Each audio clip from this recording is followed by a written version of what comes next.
Hi everyone, in front of me I've got TCL 408 and let me share with you how to reset network preferences on this device.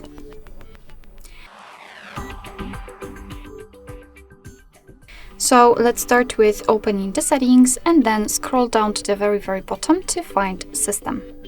Now we have to find the reset option, and as you can see at the top we've got the option we're looking for. So let's tap on it, and here your device is informing you what it will actually reset. So as you can see, all network settings, so the Wi-Fi, mobile data and Bluetooth.